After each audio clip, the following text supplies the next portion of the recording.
All right, what's good? This is part five, and we're starting to get more into it. We're getting more into the chart work, uh, more of the specific details.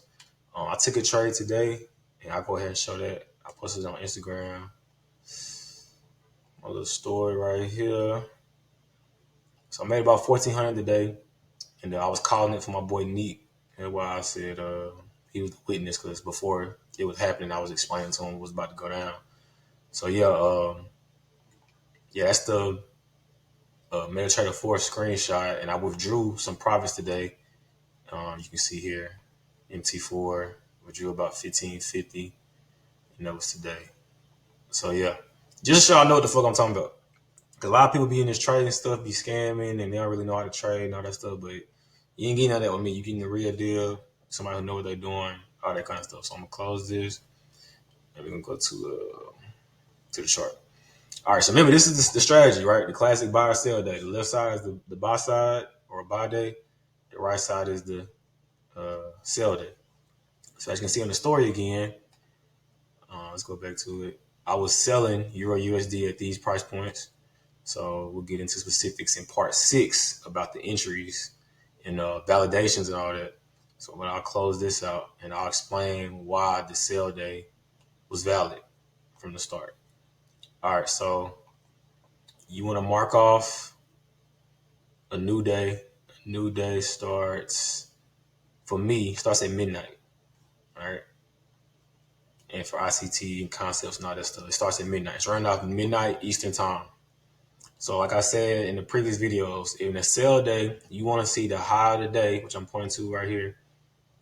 On the high of the day forms, you want to see it form between 2 and 4 in the morning. So you want to mark off the midnight opening price, which is right there. Okay. And like I said, you come into your charts at 7. So you're not even trading at this time, but this is what you do before you take your trade. So you mark off 7 o'clock, which is right here. And I'll put 7 a.m. right there. You mark off the midnight open. You want to see a high form between 2 and 4 in the morning. So look at this bottom part right here. Look at the bottom of the time axis. So I'm going to 2. I'm gonna drag it out. I'm gonna drag it to 4. So in this time frame right here, you want to see a swing high. Do we have a swing high? Yes, we do.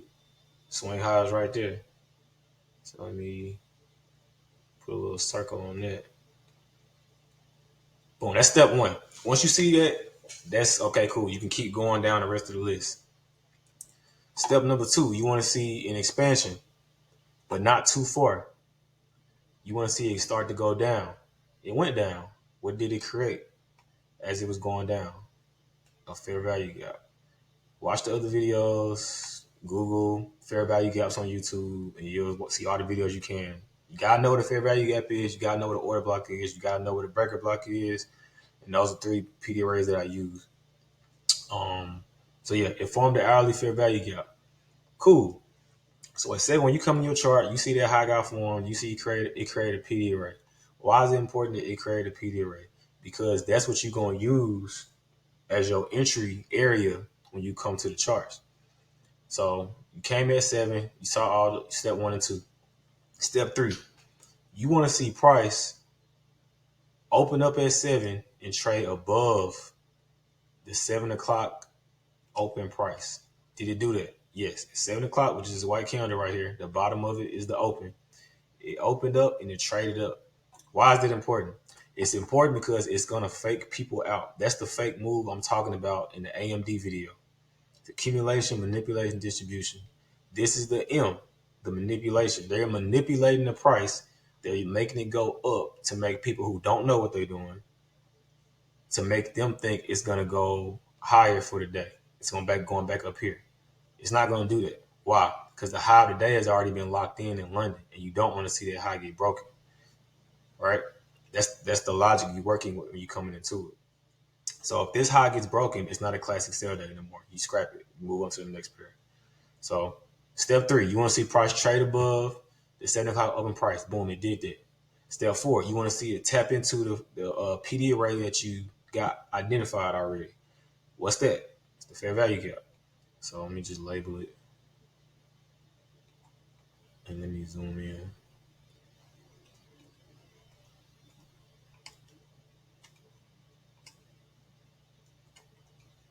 Cool.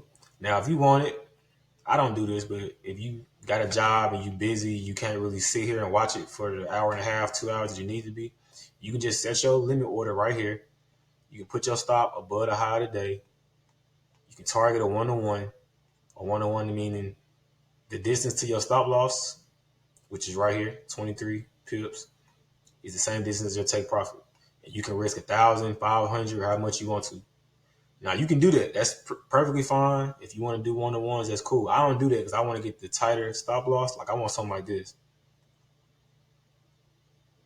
So you see how this is 1-to-1 risk reward ratio.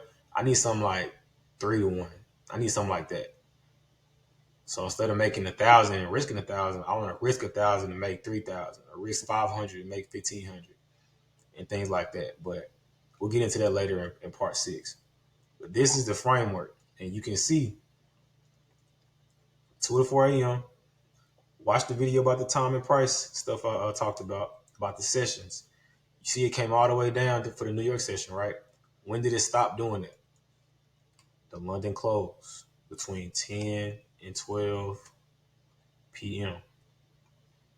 This is where you want to be closing your trade. What did I say in the video? Because it's either going to start consolidating or it's going to start reversing. It pulled back. It's not going to keep going down all day. You got to be quick about taking profits. Where you going to take profits at? We'll get into that in part 7 about exits. So part 6 is going to be entries, which is going to be very detailed and very complicated. So you need to have some notepads, be writing that down. And then part 7 is going to talk about exits, which is a liquidity point. So it took out this low, and then what? It started going back up. Okay. So this is the elements to the classic sell day, and your day is done by your trading day is done by 12, right there. You only going to enter. Like I said, I'm getting to this in part 6. You're only going to be entering your trade from like 8:30 to 10:30 because the algorithm is running off time. It's very time specific. So that's why at 12, at the end of the London close session, it started doing this because the time is up for the day. It's not going to move anymore. Now tomorrow, I'm expecting this to continue lower and probably take out this low down here. But we'll see what happens if that does happen tomorrow. But yeah, this trade that happened today. I took this trade. My entry was shit. I closed the Instagram story. Let me log back in. We can see I got in at. So my highest entry was 5676. So I got in pretty close to the high of the session, I feel like. Let me see.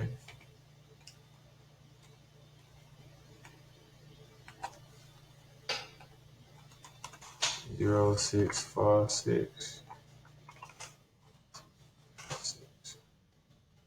Let me see how many pips it off. 8 pips away from the high today. You don't need to get the high of the session. That's not important. But you want to get in close to the top when it's pulling back. Because just when you getting in or you want to get in, people are buying, expecting it to continue going up. They getting in right here, wanted to keep going up back up towards this high. No, that's a fake move. That's the manipulation. How do you know it's going to manipulate the price? Because you already got the framework coming into it when you wake up, identifying where the high today and where the low of the day is. So if the high today got made between 2 and 4 in the morning and it's a swing high on the hourly chart, it's very important. You got to be on the hourly chart. That means it's a classic buy day, classic sell day setup. And that's where you want to be focusing on when you get ready to trade. You're not looking for buys at all. You're ignoring any buy signals because this is an hourly chart. On the 5-minute and the 15-minute chart, you're going to see buy signals. You got to ignore that because that's not the real move. That's what it's going to do for the day. So yeah, this trade, like I said, this trade happened today. Part 6, which I'm probably gonna record tomorrow. We're gonna get into shit. I don't know. Part 6 is gonna come later this week, and we'll get into the specific entries or the criteria and the validation for this specific trade and any trade that you'll take in the classic buy sell day model. So yeah, Stay tuned. That's it for this one.